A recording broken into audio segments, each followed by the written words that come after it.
आगे आयोसैमस को आप समझते हैं, आयोसैमस क्या करता है, ब्रेन को कैप्चर कर लेता है और एक नॉर्मल एक्टिविटी इसकी सीज कर देता है। मतलब वो गाली नहीं देनी, वो गाली देगा, कपड़े नहीं उतारने, कपड़े उतारेगा, उसके अंदर रिलीजियस मीनिया होगा, वो जो कहता है बस मैं वही करता हूँ, और वो एक आम नॉर्मल समझ बूझ से हट जाता है। और ये आपके ब्रेन के जो डोपामीन है या दूसरे जो आपके केमिकल्स हैं, इन सबको, इनके लेवल को बैलेंस कर देता है। तो ये जैसे मैं गिर रहा हूं दवाइयां, आपको मैंने प्लाटिनम का जिक्र किया, आपको सामने मैंने स्टेफिस साइगेरिया का जिक्र किया,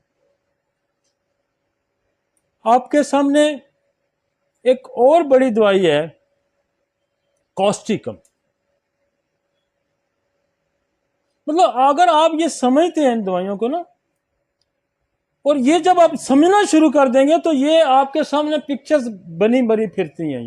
ये सोसाइटी के अंदर, माशरे के अंदर ये सारी बनी बनाई फिरती हैं। मतलब ये जैसे कोई कहेगा ये बंदा है ही खुद गर्ज ही। अब खुद गर्ज कौन है? प्लाटिनम खुद गर्ज है। खुद गर्ज कौन है? आर्सेनिक खुद गर्ज है। सेल्फिश है कि चीजों को ग्रेडी होता है ना, चीजें इकट्ठी करता है, दूसरे का भले नुकसान होता है, ये चीजें दौलत इकट्ठी करेगा, माल इकट्ठी करेगा, इसको तस्कीन नहीं होती। तो आपके कई कई आपके घर में बंदे मिलेंगे आपको जो इस चक्कर में पड़े होते हैं, जो जायज ना जायज किसी को भी नहीं देखते, पैसे इकट्ठे करी जा रहे हैं। तो वो आर्सेनिक वाला तो भीख मांग लेगा, मतलब किसी तरीके से भी वो कहता है कि मैं माल इकट्ठा करूं, खुद गर्जी। तो ये भी तो आपको सोसाइटी में बहुत सारे लोग नजर आते हैं, और इनकी एक्सट्रीम इतनी होती है कि जब ये बहुत ज्यादा एक्सट्रीम होती है तो ये आपको पागलों की तरह दौलत इकट्ठी करते नजर आते हैं। ये नहीं देखते कि ये माल इसका है, ये माल मेरे भाई का है, ये मेरी बहन का है, ये कहेगा जी मैंने लेना। अनसेटिस्फाई होता है, गट्ठे कर कर करके अनसेटिस्फाई होता है। तो क्या करेंगे जब हम उसको आर्सेनिक लाएंगे हम, तो उसकी, तो ये मजाज हमने समझने हैं, ये मजाज हमने समझते। कॉस्टिकम के अंदर ये है कि ये सिंपैथी है फॉर द अदर्स, लोगों के लिए। और लोगों के लिए जो सिंपैथी है ये भी बहुत कम होती है, लेकिन ये लोग हैं काफी। लड़ाई किसी की होगी तो बीच में पहले छुड़ाने लगेगा, फिर देव मुकाम मार देगा उसको भी, दूसरे को घुस जाएगा, वो लड़ाई खत्म हो जाएगी, इसकी लड़ाई शुरू हो जाएगी।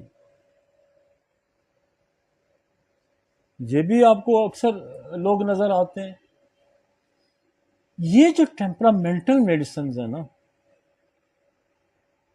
ये होम्योपैथी का खासा है, किसी दुनिया की साइंस के पास नहीं। वो क्या करे, डोपामीन कम करो, ग्लूटामेट कम करो, क्या नाम उसको कहते हैं, गाबा ऊपर नीचे करो, एक और है सेरोटोनिन को ठीक करो, यही है ना। हमारे पास कॉन्स्टिट्यूशनल मेडिसिन भी है, हमारे पास टेम्परामेंटल मेडिसिन, हमारे पास जैसे जी आपकी lycopodium constitutional medicine, calcarea carb constitutional साख्ती दवाइयां ना, प्लाटिनम कॉन्स्टिट्यूशनल मेडिसिन है, ये दुनिया की किसी और साइंस में नहीं है। अच्छा, वो केमिकल जो हम कम ऊपर करेंगे वो उसको उसकी डोजेज देंगे, जब वो डोजेज खत्म करेंगे तो फिर वो बैलेंस आउट हो जाएगा, फिर बंदा उसी में मुब्तला हो जाएगा। और कंपल्शन है, ये ब्रेन की कंपल्शन है। जैसे आरामेट की डेफिशिएंसी हो जाएगी तो ये ब्रेन की कंपल्शन मायूसी हो जाएगी। आप लोग सारा दिन 10 दोस्त उसके पास बैठ के उसको समझाते रहे, नहीं यार जिंदगी में ऐसा होता है, यूं करना चाहिए, यूं, वो कहते नहीं, फिर जब उठेंगे तो आपकी उसकी वही हालत है। क्यों? ब्रेन की कंपल्शन ये है कि जब सोना जिस्म से कम हो जाएगा तो उसके अंदर मायूसी होगी, और जब बहुत ही कम हो जाएगा, न होने के बराबर होगा, तो वो जिंदगी का खात्मा कर देगा। इसी तरह जैसे हैपर सेल्फ है, नक्स व मीका है, और जो दवाइयां हैं वो दूसरे को मार देती हैं, किसी दूसरे को मार देती है। इसी तरह जैसे कैमोमेला का पेशेंट होता है, वो बिल्कुल ही कोई बेहुदा पेशेंट होता है, किसी को किक मार देगा। अल्जाइमर का पेशेंट बड़ा बेहुदा होता है, मार देगा किसी को, किसी के कान खींच देगा, किसी को थप्पड़ मार देगा, किसी को काट देगा, इवन खुद भी काट, अपने आप को भी काट देता है जब गुस्से में आता है। तो कहने का मकसद यह है कि हमें इन टेम्परामेंटल मेडिसिन, जब आप अगर इन पे ग्रिप रखते हैं, टेम्परामेंटल मेडिसिन, दुनिया में बेशुमार डॉक्टर हैं जो सिर्फ दिमागी अलामात के बेस पर फिजिकल भी ट्रीटमेंट करते हैं और सक्सेस भी हैं। हम भी करते हैं, लेकिन हम सारे मरीज नहीं देखते इस तरह से।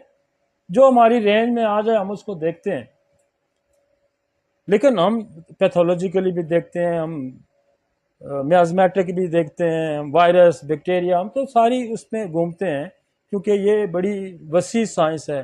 ड्रग टॉक्सिसिटी पे भी हम काम करते हैं, जो अद्वियात के बुरे असरात हैं उन पे काम करते हैं, बैक्टीरिया की कॉम्प्लिकेशन पे हम काम करते हैं, वायरस की कम्प्लेक्स जेनेटिक डिसऑर्डर्स हैं जो पैदाशी नुकाइस आते हैं हम उन पे काम करते हैं। होम्योपैथी तो बड़ी ये जो शेड है माइंड का, ये शेड जो माइंड का, ये भी बहुत ही खूबसूरत शेड है भाई। ये लोग आपके हाथ चूमते हैं। जब आप किसी का दिमाग ठीक कर देते हैं ना, पहले जमाने में अभी भी लोग लातों से, डंडों से दिमाग ठीक करने की कोशिश करते हैं, ऐसा ही है ना, मार मार के कैद कर देते हैं, बंद कर देते हैं। जिनके दिमाग, जो जेलों में लोग हैं, ये कौन है? जिनके दिमाग ही खराब है ना भाई। जो जेलों के अंदर लोग हैं, ये कौन लोग हैं? ये साइकोसिस के शिकार लोग हैं ना, जो नॉर्मल बिहेव नहीं कर रहे। किसी की जमीन छीन ली, किसी का घर ताला तोड़ के चोरी कर ली, किसी की गाड़ी ले गया, किसी को मार दिया, किसी को कत्ल कर दिया। ये कौन लोग हैं? ये वही लोग हैं जो साइकोसिस हैं। तो होम्योपैथी को अगर देखें, ये बेहतरीन जगह है कि जो जेलों के अंदर लोग हैं इनका वहीं इलाज किया जाए, वो जो जाने की तैयारी कर रहे हैं उनका भी इलाज किया जाए। और ये एक्सेस सिर्फ होम्योपैथी के पास है। और ये देखें कि पागलों को बांध करके पागल खानों में फेंका जाता है। और हनीमन कहता है कि दुनिया में 30% पागल तो सिर्फ राइटर मलबम के हैं। एक राइटर मलबम के पागल इतने हैं कि वो अपना स्टूल है वो खा जाते हैं। पागलपन की एक इंतहा है ना भाई। हमने बेशुमार बच्चे ट्रीट किए जो गंद खाते हैं। कंपल्शन है ना ब्रेन की कि वो गंद को भी नहीं समझ रहा। ये पागलपन की इंतहा है। तो ये इतनी लंबी है कि हमारे पास टेम्परामेंटल साइकोटिक टेम्परामेंटल मेडिसिन हमारे पास, इतनी खूबसूरत मेडिसिन की रेंज है। और कॉस्टिकम के बारे में है कि वो सिंपैथी क्या है। अब कॉस्टिकम को अगर आप देखते हैं तो ये साइकोटिक भी है। अब कॉस्टिकम को आप एज ए मिनरल देखते हैं तो क्या मजे की और चीज निकल आती है इसके अंदर से। आप इसका दिमाग देखें, ये सिंपैथी है। सिंपैथी क्या है कि एक नर्व से दूसरे नर्व के अंदर जो लाइफ पैदा करती है, कोऑर्डिनेशन पैदा करती है, जो मिनरल यूज होता है, दैट इज द पोटाशियम। अब इसकी फिजिकल नेचर देखें कि ये सपोर्ट है, ये खुराक है नर्व्स की। और उधर माइंड की देखें कि कंपल्शन है, कि सिंपैथी है अगेंस्ट अदर। तो कितनी खूबसूरत है कि आप जब इसको मिनरली पैरालाइसिस को देखेंगे कि एक नर्व दूसरे नर्व से कांटेक्ट नहीं कर रहा और वो मैसेज नहीं जा रहा, तो फिर हम पोटेशियम का इस्तेमाल करते हैं, कास्टिकम का करते हैं, कालीफास का करते हैं। तो ये एक इसका फिजिकल शेड है, एक इसका मेंटल शेड है। और जब मेंटल शेड से इसको कोई रोकेगा तो ये बीमार हो जाएगा। दो शेड है, फिजिकल शेड है, मेंटल शेड है। और ये कास्टिकम एलोपैथिक में भी यूज होती है, पोटाशियम यूज होती है ना। जब पोटाशियम कम हो जाता है तो कहते हैं पोटाशियम दे दें, और पोटाशियम बढ़ जाएगा तो क्या होगा, फिर जिस्म के अंदर बेशुमार मसाइल पैदा होंगे, हार्ट अटैक हो सकता है।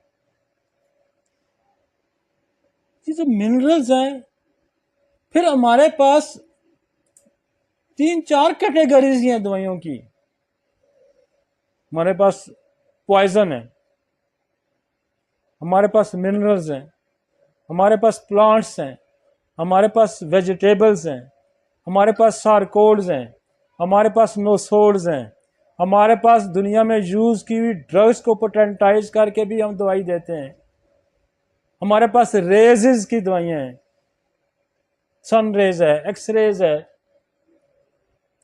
हमारे पास तो बड़ी लंबी रेंज है यार। हमारा ये माइंड की जो दवाइयां हैं, बड़ी बड़ी दवाइयां, अगर आप दुनिया में बहुत ज्यादा स्टेफिस एगेरिया को समझो, दुनिया में बहुत ज्यादा इग्नेशिया पाया जाता है, इग्नेशिया को समझो, दुनिया में बहुत ज्यादा मायूसी पाई जाती है, औरोमेट को समझो, एरोगेंट्स बहुत ज्यादा जो पाए जाते हैं, प्लाटिनम को समझो। तो हमारे पास तो एक बहुत बड़ी रेंज है। अगर आप हाइसेमस को समझे तो बिल्कुल ही दिमाग उसका खराब है। आप स्ट्रामोनियम को देखें तो वो और ही उसका भी दिमाग खराब है। आप कैमोमेला को देखें तो उसका और ही दिमाग डिफरेंट हवाले से खराब है। अजान मेरा नमाज पढ़ लेते हैं।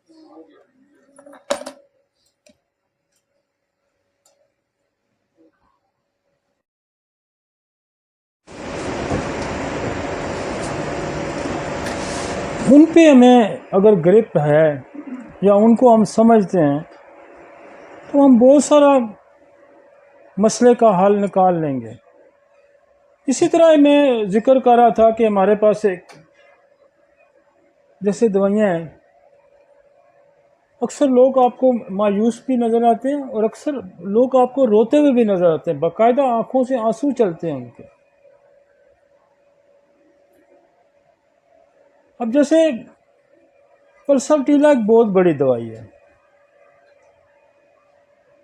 और पल्साटीला इतनी बड़ी दवाई है कि डेस्कोराइड ने, एक राइटर है जो कबल मसीह गुजरा है, उसने 500 दवाइयों पे एक मटीरियल मेडिका लिखा है, और उसमें भी उसने पल्साटीला का जिक्र किया है।